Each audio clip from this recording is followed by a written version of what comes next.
Break બાદ આપનું સ્વાગત છે। એક મહત્વના સમાચાર રાજકોટથી સામે આવી રહ્યા છે। તેની વાત કરીએ તો રાજકોટ પોલીસ કમિશનર દ્વારા આજે કરવામાં આવેલ સરપ્રાઇઝ ચેકિંગના મામલે ચેકિંગ દરમિયાન ટ્રાફિક વોર્ડનની બેદરકારી સામે આવી છે। 2 ટ્રાફિક વોર્ડનને કરવામાં આવ્યા છે ડિસમિસ। તો અચાનક જે રીતે સરપ્રાઇઝ ચેકિંગ હાથ ધરવામાં આવ્યું હતું અને તે સરપ્રાઇઝ ચેકિંગમાં 2 ટ્રાફિક વોર્ડનને ડિસમિસ કરાયા। હાથ ધરેલો છે જેમાં પ્રજાને તમે ટ્રાફિકના નિયમોના ભંગ બદલ દંડ કરીએ છીએ। એની સાથે સાથે જે પોલીસ અને ટ્રાફિક બ્રિગેડ પોતાનું કામ વ્યવસ્થિત નથી કરતા તેના પર પણ અમે નજર રાખી રહ્યા છીએ। અમે ગઈકાલે 3 જણા ટ્રાફિક બ્રિગેડવાળા કે જેમણે માત્ર ટ્રાફિક નિયમન કરવાનું હોય છે એને બદલે ગાડીઓ રોકી તેના કાગળો ચેક કરી અને લાંચિયા પ્રવૃત્તિ કરતા હતા તેમને તાત્કાલિક અસરથી દૂર કરેલા હતા। તે જ રીતે આજે સ્થળ પર હું અને પોલીસ કમિશનર સર અને એની સાથે મારા ડીસીપી સાથે મળીને પ્રાઇવેટ ગાડીમાં ફર્યા।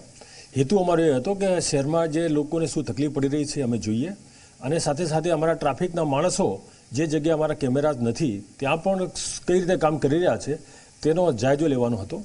સ્થળ પરની જે કંઈ મુલાકાતોથી અમને ખ્યાલ આવ્યો કે કઈ જગ્યાએ શું પ્રોબ્લેમ્સ છે અને તેને કઈ રીતે દૂર કરી શકાય। આવતીકાલે અમે મ્યુનિસિપલ કમિશનર સાથે પણ એ રીતે શહેરની મુલાકાતે લઈશું, પણ એ સરપ્રાઇઝ નહીં હોય, એ ઓફિશિયલ જ હશે, કારણ કે આજે જે કંઈ અમે જોયું તેના અનુસંધાને સુધારા કરવા માટે કોર્પોરેશનની પણ અમને હેલ્પની જરૂર હોય અને તે રીતે અમે જવાના છીએ।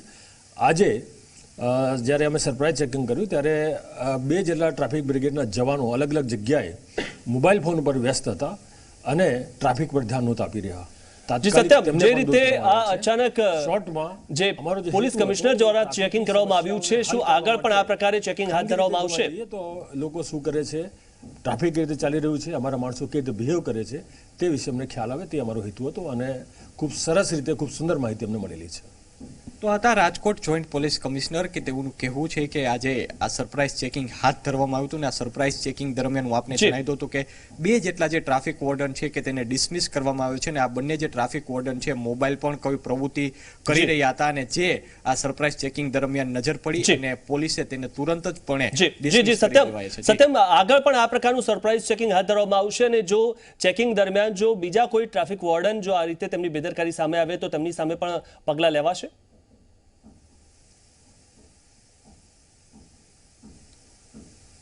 આપણી સાથે સર જોડાય છે। સર, એક પ્રશ્ન છે, આવનારા દિવસોમાં આજે જે ચેકિંગ કર્યું તે ખૂબ જ સારું છે, કારણ કે કેટલીક ગેરકાયદેસર પ્રવૃત્તિ જેમ કે આ બંને જે ટ્રાફિક વોર્ડનની પ્રવૃત્તિ સામે આવી, આવનારા દિવસોમાં પણ આ પ્રકારનું સરપ્રાઇઝ ચેકિંગ ચાલુ રહેશે ને આવા વોર્ડનને આવનારા દિવસોમાં કોઈ ઝડપાશે તો તેને પણ તુરંત કાર્યવાહી ઓન ધ સ્પોટ કરવામાં આવશે? ચોક્કસ, અમે હાઈવે પ્રોજેક્ટથી તો સતત ધ્યાન રાખી રહ્યા છીએ। આપને પણ ખ્યાલ હશે, અગાઉ પણ હાઈવે પ્રોજેક્ટની મદદથી જે કોઈ ટ્રાફિકના કર્મચારીઓ અથવા તો ટ્રાફિક વોર્ડન કસૂરવાર જણાયા હતા તેમની વિરુદ્ધ અમે પગલાં લીધા છે અને આ રીતે સરપ્રાઇઝ ચેકિંગ અવારનવાર પણ અમારું ચાલુ રહેશે, જેથી કરીને નીચેના સ્ટાફમાં ડાઉન ધ લાઇન એવો મેસેજ જાય કે અમે પ્રજા માટે ચિંતિત છીએ, અમે પ્રજા માટે જ છીએ અને એમને જે કોઈ તકલીફ પડતી હશે તે અમે જાતે અનુભવ કરવા માટે સ્થળ પર ખાનગી વાહનમાં ખાનગી યુનિફોર્મમાં અમે જઈએ છીએ।